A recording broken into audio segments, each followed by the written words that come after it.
Hello, everyone. It's time for another episode of Off the Hook with Matty D. And you know me, I love to fish. I love to talk about fishing. I love to get new people into fishing. And my man, Simone Valencia, he has always done some really cool things with getting people into fishing. Simone, first of all, thanks for joining us as always. Always a pleasure. You held a beginner's fly tying class, and you had a leftover seat, and you decided to bring in Jacqueline Waters. It was so much more than fly tying. Well, Fly fishing class. as a whole, yeah. It was intense. It was intense, and I learned a lot. So, Jacqueline, first of all, welcome to Off the Hook with Matty D. Thank you. I'm happy to be here. Usually it's Weather University. It is, so this is a little bit different. All right, so let's kind of, before we get to some pictures and video, I'm really excited about this because Simone and I have always talked about one of the things we try to do is get new people involved in fly fishing to get them into this really cool world. And so, Simone, this is not the first time you've done a beginner's fly fishing class. Tell us a little bit about the background of the class and your philosophy behind the class. Yeah, so we hold these classes with some frequency. Usually during our slower months where we're not on the water as much, we try to put together as many as we can in those months. The goal of them is to take people like Jacqueline who have never held a fly rod and get them to catch fish by day 2. And that we did. Even though it was small. We'll get to that, Jacqueline. Don't Sorry, give it I'm away. excited. I'm excited. But yeah, I'm a true believer that in order for us to engage with our environment in a responsible manner, we have to understand it. And I don't think that there are many other ways to engage with it as profound as what fly fishing asks of us to figure out, right? Like I feel like there's a lot of learning, Yes. and that learning to science nerds like yourself, Oh, it was so much myself, I feel like that really kind of connects us and gives us another layer of understanding for our surroundings, which I truly believe we need to take better care of. Well, we all agree with that. I mean, we have to our Earth was only one. And if it goes, we're done. I mean, let's just put it there it is, right? So we've got to be eco-friendly, eco-conscious. We've got to clean up. When I go fishing to my rivers and do stuff, I always have a bag with me. And if I see trash, I pick it up and carry it out. You know, I want it to be, and that's a simple, small thing. It's bigger than that. I get that for sure.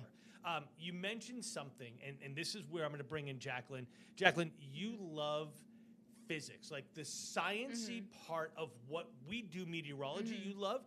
And so when you got to listen to Simone talk about the physics of casting a completely limp line with a flexible stick that should never go anywhere, but magically flies through the air, what did you start to think when you were in this class? I mean, I was like geeking out hardcore, and he does too.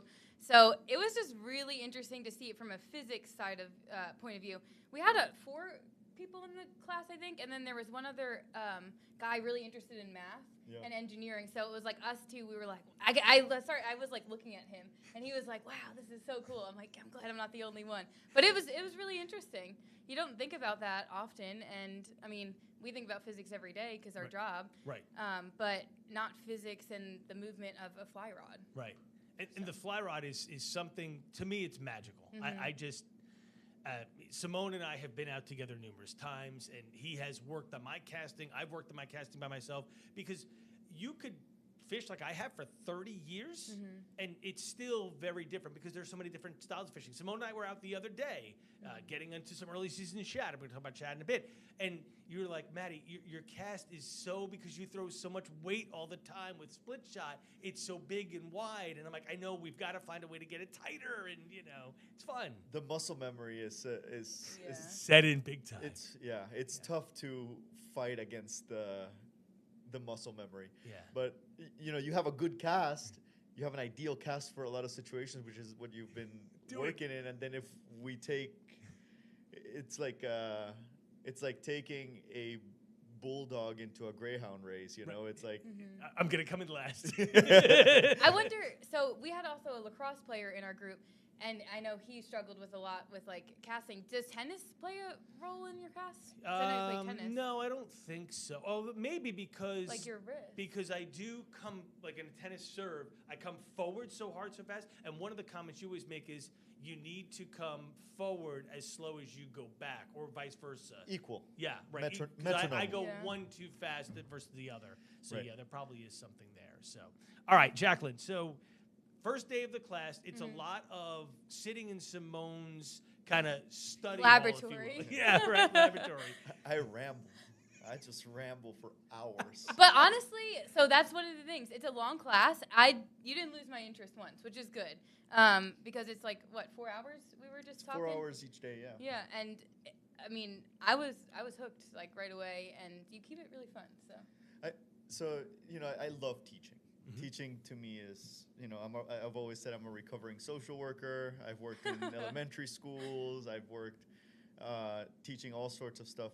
Pretty much at every point in my life, something that I'm doing is teaching, and I really do enjoy teaching. The class size is usually 4 to 6, and it's manageable, and I get to actually pick. I get everyone to introduce themselves, and I'm like, okay, I got 2 science people. And I got someone who's into art, and I'm mixing in Jackson Pollock with, some Feinstein, so you can understand physics, and yeah, right, exactly. I don't get too nerdy with the physics. Okay. I stick to Newton pretty basic. Pretty basic stuff, but it's we definitely talk about like potential energy. yeah, kinetic. Yeah, you were getting into it.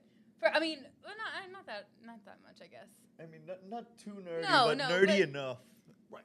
Because if we break it down, you are changing the potential energy of the bend in the rod, the load, to translate to the kinetic energy of the forward motion of the line, or back motion of the line, right? Because you're going back and forth. So there is that to it. And then there's energy lost to the air friction that translates Gravity. into heat, and you're heating the air when you're casting. It's cool. Wildly cool thing. It really is. If you're a science nerd, right? I think all of us. How do I point to myself and you guys, right? Yeah, but that's the cool thing about it. And then, so after day 1, that you're in the classroom and you're learning about what a fly rod is, what the fly line is, and do you go through the different types of fly line, floating, intermediate, sinking, all that as well? Oh yeah. Yeah. The first day is 3 hours of understanding what we're handling and how we're handling it. And the last hour is actually going out and casting. And So there you go. Wow, look at that form. I'm just standing there. But we did get out and we got to cast at like in the water. And Jackie's a good student. Jackie has very good hand-eye coordination, very receptive, and by the end of that hour that we actually had out, you had very much a working cast. It was frustrating though. So I grew up. Oh wow! Look at me go. I grew up spin fishing. Is that what you call it? Yep. Now I don't even know what it's called anymore. But I went out on the boat, the party boat, with my parents, and we would just throw the line in. So it did take a little bit of getting. I mean, it's honestly, we're gonna go fishing today. I'm probably gonna have to start from scratch again. You'll probably hook me. Yeah, probably with the wind. Especially with the breeze out there. Hopefully the breeze calms down just a bit. You guys need to dial it down a little. It's been very breezy lately. Yeah, I know. It was ripping when we were out there too. Yeah, for sure. All right, so you're out on the water, and by the way, where do you take your class for the first time? Is this Shields Lake over at Burr Park? Yeah, so we rent out an office that is just for it's just us all day uninterrupted, and then Shields Lake is only about 5 to 10 minute drive from there. We meet there, and usually I stay as long as the last person wants to stay. And we actually put casts out. I would say everybody by the end of that first day had a cast that they could go out and realistically catch trout or like some bass or sunfish, just a cast that they could start with. Right. And that that's the end goal, is like, let me get you started here, and the understanding of like what different weight rods are, different lines, different flies. We really kind of, it's a deep dive, and I just don't shut up. It's just continuous me rambling and asking like, does that register? But that's what we need for someone that's never done it. That's what I needed, and I mean, yeah, I can't just go out there and know what I'm doing, you know. And I think there are different things about the way somebody can tell you something, and you might pick up on it, but then if somebody else tells you the same thing with a different phraseology, all of a sudden it might click. And that was one thing you did well too. You talked a lot about, like, you gave different I can't think of the word. Different not similes, different, like, oh, what's that word? I know what you're saying. Just described it in Yeah, different ways, yeah. like to different people, because you're trying to find out what works for them. How do they connect with what you're doing? Yeah. Right. Yes. So I'll use throwing hot coffee at an enemy. Yep. Right. I'll If you're from talk Maryland. if you're a Maryland driver coming on the right lane too fast, or if you're The Jackson igloo. Pollock, or Yeah. drawing an igloo versus drawing the edge of the ceiling and the wall. And you have done that with me, because drawing the igloo, you're taking it back too far, versus painting the ceiling, you're just back at which changes the shape of the loop, and that we're just kind of consistently talking about these things, and I'm pretty firm in this class that there's no one way to do these things. Right. There's the right way for that day, that situation, and like, well, Jacqueline, you're what, 5 foot? I'm tall, 5'5". Right, 5'6", 5'5". Yeah, thank you. And we had a guy who was like 6'2" in the class, and their casts weren't gonna look the same. Correct. Right? So just very, very different. And I'm 5'8". I'm not tall, right? Like, my cast is gonna look very different from Somebody who's my buddy Handsome Ben, who's 6'7". right. And we just look very different. So to apply one method or one set of rules to everybody doesn't make sense. I think I opened the class with, if anyone ever starts talking absolutes about fishing, that's when you should stop listening, because I think the more you learn, the more you realize that you have to learn more. Yeah. And that's the beauty of it. No, for sure, for sure. And you said originally it was like, was it in I forget where you said, but it was like just strict, like, don't move. The British, yeah. The British, yeah. Cast only with your arm. Which Right is here. so. This right here. Right. But yeah, we Actually, owe. do that again and give you a wide shot of that. Yeah. That. Which is, it's an easy way to learn, and if you're trout fishing for the first time, that'll get it done, because the cast is not as important for trout. Trout is like a game of chess, which I'm always gonna lose. But it's not like the athletic approach of it is not as big as when we're fishing a sinking line or casting at a moving fish. Right. Which is a lot simpler on the brain, but a lot harder on the body. As the class goes on, so now you've taught about casting a line. Do you talk about how to fight a fish, the different ways? Because you and I always talk about the trout set versus a strip set. Do you get into that methodology? We get a bit into that, but we go more into what fish are around. Okay, right. Access points. We get into safety, reading gauges, which was fun picking on Jacqueline. Jacqueline's never seen a river gauge ever. It's all we do after spring. Yeah. It was fun having Jacqueline in the class, because we got into, like, what if the water hits in Lynchburg, right? And we don't get rain? It's like, we can still flood. Yeah. So which gauges to check, how to check tides, what flies to use under different circumstances for different species, targeting methods. And then I put on the table the offer of going to cast again or tie flies, and we do a blind vote. The last one, they all wanted to tie. Jacqueline's class, everyone wanted to cast. So I just feel like you could look at a YouTube video and, I mean, I know probably not. I probably couldn't. But, like, casting is so much, I don't know, more valuable. Yeah, to learn, I think. And so there's a point to that. I mean, so Simone also does fly tying, fly tying classes. And he teaches, one of the ones I went to was a shrimp pattern for redfish because we're in that time of year. And he just did one recently, and he was tying deceivers and clousers because we're in shad and striper season. Right. So you're just keeping them to those type of things. If Simone was a trout guy, you'd be doing, bluing olives and all those. What's that? Yeah, stop. You know exactly what it is. I don't know what it is. Blue olives? Blue winged olives. I mean, but you can't see them because when you have old eyes like we can, there's size 18, and it's like whatever. But I mean, there's so many different things, and they can get really complicated. Mm-hmm. And it's kind of like doing a puzzle. And the smaller it gets, the harder it gets. I mean, there's not a big enough magnifying glass for me. Anyway, let's continue on with your class. So you guys then decided, okay, let's go cast some more. So, and then the second day you go to a pond. We went to a creek. This was creek fishing. This was on a nymph. Okay. It was cold this day, too. Let me get to the pictures.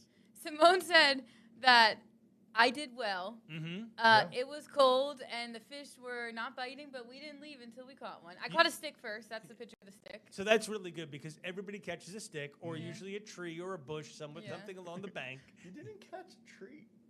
I caught a stick? But usually when you backcast, all of a sudden it's like, and I didn't so it's. I was trying to be careful with your good. fishing rod. All right, here it is, the moment of truth, and Jacqueline's fish.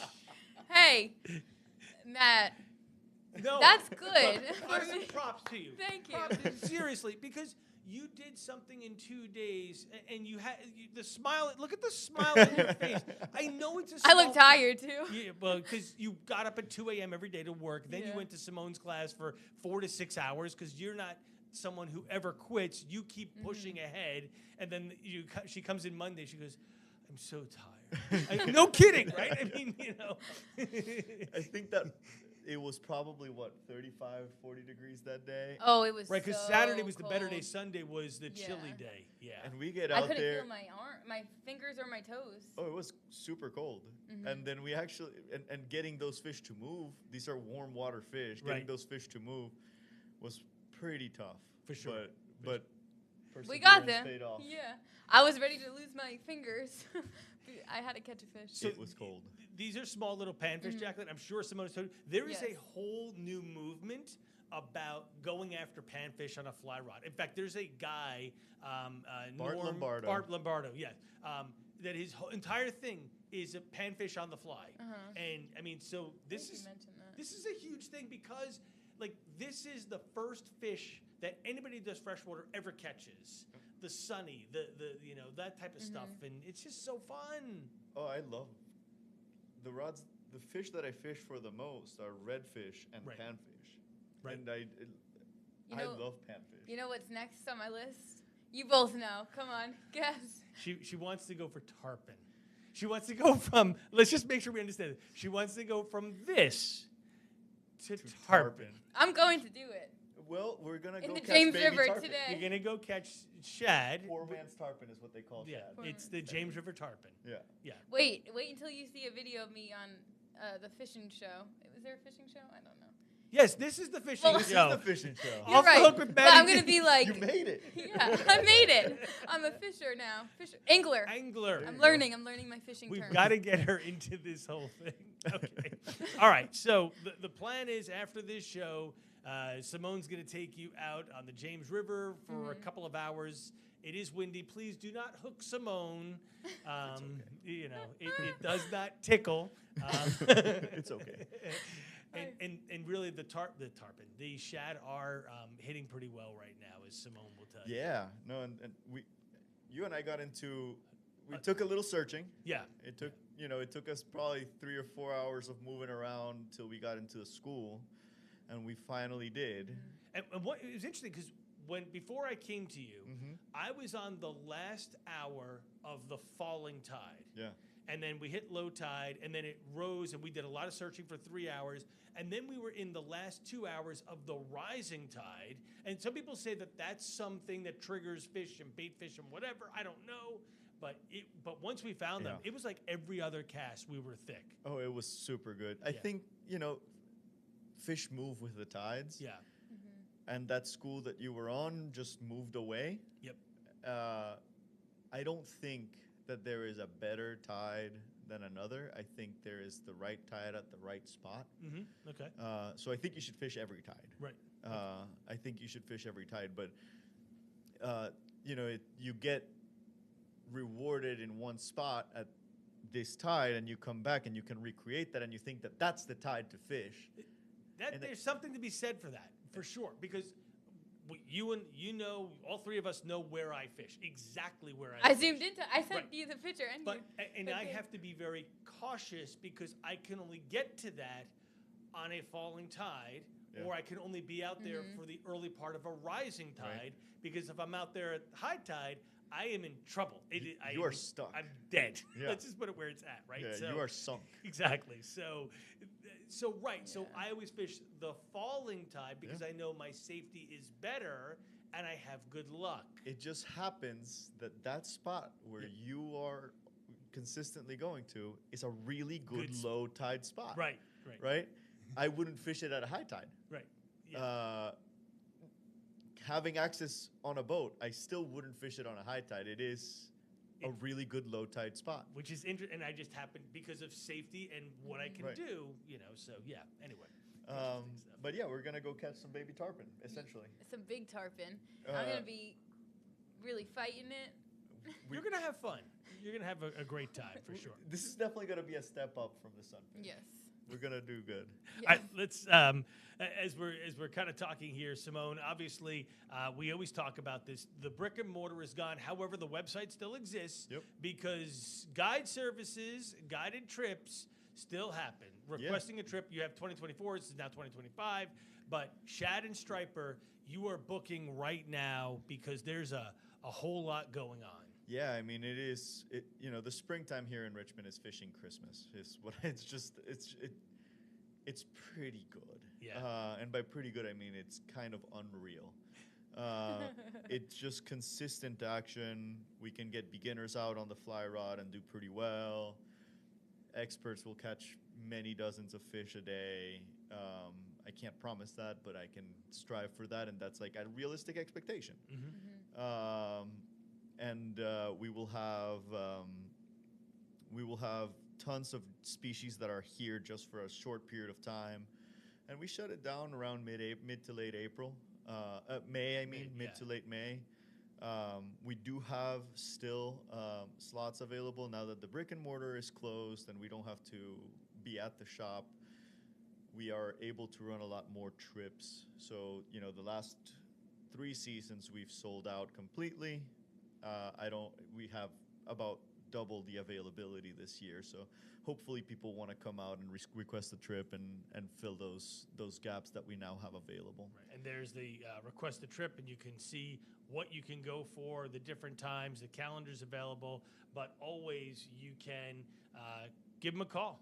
Is that number still working? Yeah, it's going to go straight to voicemail. Right. I return those calls. Yeah, so that works out really well. So typically in this time of year, you keep it soft in March because we never know high water, cold water, windy days, etc. But you're starting to kind of fill up these soft days here and there, you and your team.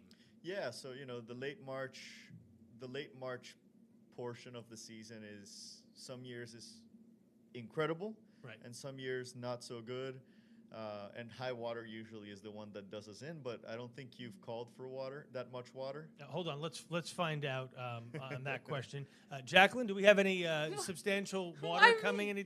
Well, because I'm the host of Off the Hook with Maddie D, you're the meteorologist now. We got showers, a few chances of showers next week, but I don't see any huge rainmaker. Right. So that's pretty sweet. There you go. Keep it that way. I'll try, and I'll try to keep it not breezy so that no one gets hooked like you by me. Hopefully not. It'll be okay. Simone, I'm going to say this on full screen here. You don't have to blame me anymore. You can blame Jacqueline. But But don't you have control of that board? I see the. I have board. control of the board, not of the weather. So blame Jacqueline on Isn't the that what that board does? weather. Controls the weather. I Yeah. wish it did, right? And make it sunny and 100 is what I would do in a heartbeat. So, yeah. 100? Oh, I love He's heat. crazy. I love heat. Yeah, but all right. We enough. need to get out. We need to get out this summer and watch you bake on that boat like a. Yeah, I'm not the Right. one Like a who's pushing panfish. like you are, for sure. All right, brutal. so once we're done, someone real quick here. Once we're done with shad and striper, what are we targeting next? Are we some redfish, or we're waiting a little bit longer for redfish? No, we are going straight into redfish season, and I don't think I have any full days open at this point. Wow. For the next month, I have at least a half day almost every day, which means I still can put a half day, but I can't do a bay trip, right? But at about March 15th on, we are going to move on to redfish, and that go May for 15th. May 15th. Yeah. And we're gonna go redfish May 15th through Thanksgiving, and maybe further in, depending on how how Right. cold the winter is, etc. We got into them really good this winter consistently. It was just hard to get them to eat because they just were not moving. They were just So once the water's super cold, they just kind of lock down, lockjaw the whole thing. they barely move. Yeah. Yeah, so it becomes tough, but we're gonna go until that water's probably about 50 degrees. That usually 50 degrees is that point at which they begin to shut down. Gotcha. And when we see 50 degrees in the spring, they begin start to speed warm up. back up. I gotcha. But we got into them in 45-degree water, and we're able to get a few to eat this winter, and that was cool. Right. But it's tough. Of course, those days don't have to be just redfish days. We do Spanish mackerel, bluefish. If the conditions are just right, we'll go look for bull reds and cobia, and that's pretty much. And there's gray trout, speckled trout, croaker, spot. These days out on the bay, these summer days out on the bay, is a box of chocolates. We can do so much. The chocolates. You don't know what the day's gonna throw at you. It's a It really is. It's a smorgasbord of species, really. yeah, and Yeah. and they all are targeted differently, and we just have to be ready to adjust. But my focus truly is redfish. If that's all we're doing, that's what I'm happy to do. If you want variety, we can put it into that day. Gotcha. Of course, Reed has his snakehead, gar, and bowfin, and largemouth bass program, and Keegan has a program of all of that minus the snakehead going on. They fish a little different in different waters, but they have a pretty cool fresh warm water program where you're in the swamp in lily pads. If you like the heat, we're gonna get you sweating out there.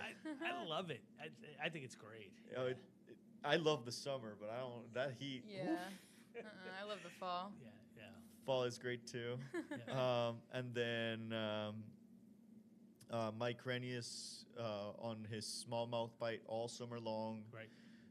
So that's going to be a lot of fun if you want something that He also does carp. You and I are going. He told me I have to grab you. You and I are doing carp with him. I can't wait. Yeah. I love carp fishing. I've never done it. I've wanted to do it. I just want to feel that ridiculous scream of the reel, the pull. Yeah, I mean, it's rare in freshwater that a fish pulls like that. Right, yeah. It's and they get big. They get big. They don't tire. No lactic acid buildup. It's crazy. Wow. Yeah. So Jacqueline, what you're I gonna, don't know if what you that means. if you decide to do if you run, your muscles get tired. Oh, wait, okay, I do you know, cramp. yeah. That's lactic acid. Okay. In carp, that doesn't happen for some reason. Other Oh. fish will tire. These fish really don't tire. I wish that was like me. Yeah. But you and I get tired. Everybody.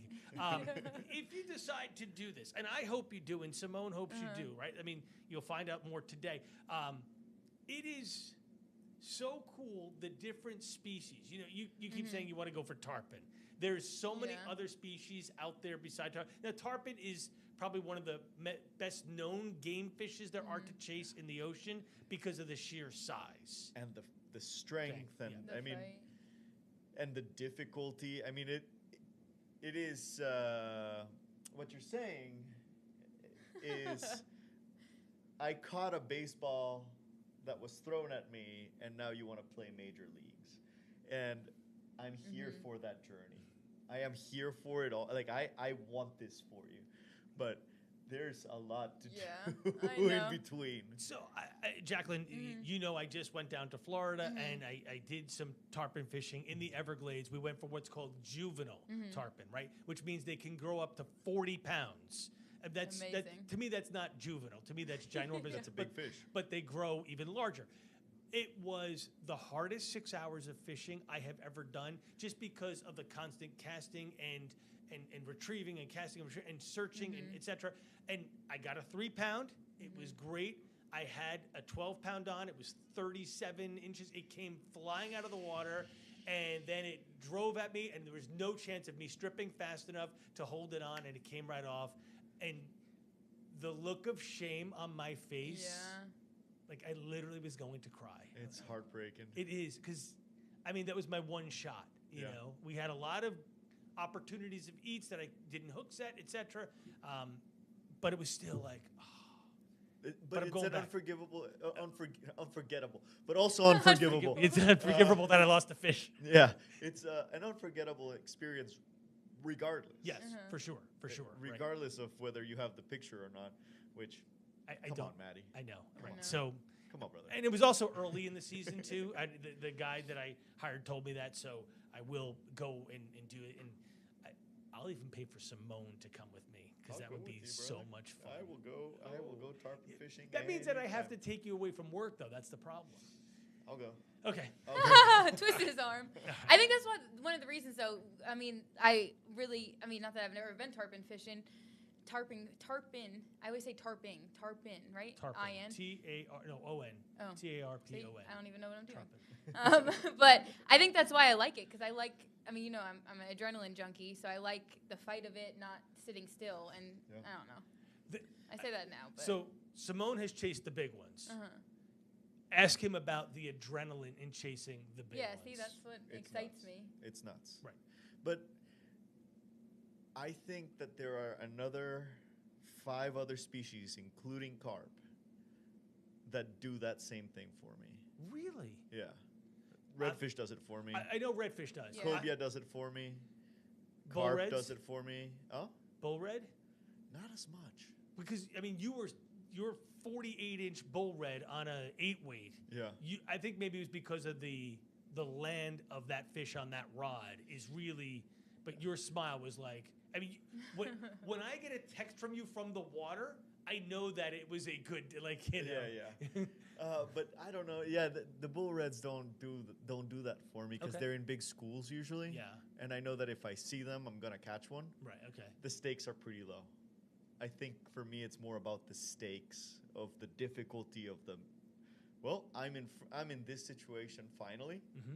We've worked really hard. Like, we've towed a boat, we've dropped it in the water, we've pushed miles on a pole, and now I'm in this situation, in this position, and it is a difficult one. And now I have to act perfectly. That to me is So it is the seek and challenge and the master of that challenge versus the physical fish itself. yeah. I mean, size matters, but No, you don't want a little panfish like I got. But honestly, it don't have to be bigger than a Yeah. 20-inch fish. You know, if it's the right 20-inch fish, that tickles that part for I mean, me. because most of the reds that we did on the times that we went out were between 20 and 30-ish. Yeah, 25. I don't think we got anything under 24. Yeah, right. So, I mean, and they were pretty and had a great fight. And, Yeah. You know, you're still amazed about the coloring of mine, the multiple spots, the that's blue. so pretty. Right, yeah. That's the prettiest. It's not the biggest, but it's the No, it's prettiest red. there's something about the prettiness of the fish. Yeah. I agree with that for sure. And so. you know, people chase brook trout because they're beautiful. Right, And they exactly. are on average 5 inches. So It's, and you're doing it on a 2-weight rod, which Yeah. I know you have no understanding of. that's a panfish rod, Maddie. That's a panfish But rod. but a 5-inch brook trout, which is like 7 ounces on a 2-ounce rod, is incredible. It's all right. So is a panfish. I love panfish, so I I'm just know. gonna defend panfish till the end of my life. It's all good. You can absolutely. All right. Hey, we're gonna wrap this up here again. If you want to hook up with Simone or his entire team, currentculturefly.com. Check out the different guides that are part of his group. You can classes and events are posted on here. He hasn't updated them. You'll be looking out farther in the year now. Don't forget about the Panfish tournament. Speaking of that, coming up, dates will be announced soon. You can contact Simone and his trip. You can request a trip by clicking on the request a trip thing. You can see Shad, Striper. Look, he's got brook trout, folks, but that's, of course, with one of his other guides. There's the snakeheads, warm water species. Of course, there's different hunts as well as we get into fall and winter. There's so much going on. Jacqueline and Simone. Show those redfish pictures. I like those. Let me see if I can find the redfish picture. Yeah, He yeah. wants me to show you that one, folks. Yeah, right there. yeah. That's what we want to go do. I want to go do that. Show that to everybody. It That is pretty. It really, it's work. Like, you've got to make a really, really good cast. I mean, yeah. It's and tough. It is tough. It is for sure tough. Absolutely. But you're seeing turtles and rays and shrimp and crabs and mullet and birds and And you're out on the water. And mullet, and mullet, and mullet. and mullet. Yeah. Oh my! The first time we went out, it was Mullet City. There was so much It mullet. was too much. There's so much mullet. Fun. Anyway, all right. So the last question I'm going to ask Jacqueline, this is for you. Okay. As a teacher, putting you on the spot. Okay. How do you grade Simone? Because remember, Simone graded me as a student. I know. So And now I want you to get be hard. Yeah, you get. What did you like? What did you? He was actually in a different room this whole time. I thought, I mean, honestly, I thought he taught it really well. He explained it in like a lot of, not just like the casting, but also he gave a lot of examples on what like the colors mean, what when you pick the fly. I understood it, and that's like I mean, I listened to like Off the Hook and stuff, but I had no experience in fly fishing. So, like, what's the scale? 0 to 10? 10 is outstanding. 0 is I would never do this ever in my life again. We're going today, Maddie. Right. Yeah. So we're at 9 point. I'm saying we're at least six. starting at an 8. 9.6. Because you have to have. I can't give you a 10. You have to Have room to grow. Yeah, exactly. Okay. I But like it. I mean, honestly, there's nothing. Like, I was trying to think of something I could recommend to do better, but I mean, really My nothing. patience. How about my patience? No, it was good. So I think that's 100% true. Like the times that I've been out with Simone, most Uh-huh. recently all the way back through Redfish, he's always teaching. Thank you. He's always he's Passionate. Passionate. It's a very personal connection. Some guides are business-like. This is what you're going to do this way, and he's just going to work, and you're going to. Whereas Simone, there's a conversation. He wants to know about what your feelings are, how you're working it, why you're working it. There's and that's a huge compliment. I think you appreciate get that. into, for that day, I feel like I am fishing with my best friend. Beside the fact that you and I are really good friends, Yes. I feel like that's how you treat all your clients. I think that's a huge compliment. I appreciate that. Yeah, no, I love spending the day on the boat with people who I am trying to show the best day of their life. That's my goal every time we get out. Right. So I want them to feel comfortable with me and feel at home. So I appreciate that. That is what I shoot for. And I think you master that. So, I appreciate that. so as I they appreciate say, you teaching me. don't go changing. That's all we're going to say. I appreciate it, Maddie. You're gonna make me cry here. No, we gotta go catch tarpon. Baby tarpon. Baby tarpon in the James Real River. tarpon. All right, I'm going to let them go. They're going to go catch shad on the James. Maybe get lucky with a striper. In the meantime, this has been Off the Hook with Maddie D, and I thank you all for joining us. We'll see you again next time. Thanks for joining us for another episode of Off the Hook with Maddie D.